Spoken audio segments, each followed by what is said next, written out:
తాజాంశాన్ని చూస్తున్నాం. పామర్లో నమోదైన కేసులో పేర్ని నానికి హైకోర్టులో ఎదురుదెబ్బ తగిలింది. తొందరపాటు చర్యలు తీసుకోకుండా ఆదేశించాలని పేర్ని నాని చేసిన అభ్యర్థనను కోర్టు తోసిపుచ్చింది. మరింత సమాచారం మా ప్రతినిధి జయప్రకాష్ అడిగి తెలుసుకుందాం. జయప్రకాష్, పేర్ని నానిపై నమోదైన కేసేంటి? హైకోర్టులో ఎందుకు చుక్కెదురైంది?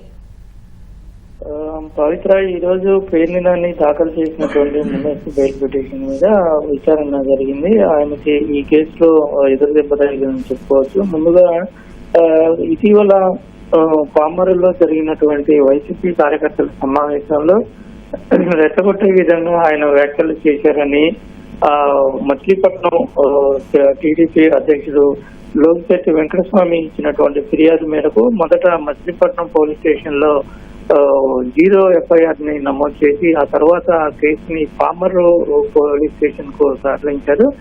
పామర్రు పోలీసులు ఆయన ఈ వర్గ విభేదాలు రెచ్చగొట్టే విధంగా ప్రశ్నించినందుకు ఆయన పైన పలు సెక్షన్ల కింద కేసు నమోదు చేశారు. ఈ కేసులో తనకు ముందస్తు బెయిల్ కోర్టు పిటిషన్ హైకోర్టులో పిటిషన్ దాఖలు చేశారు. ఈ రోజు విచారణకు వచ్చింది.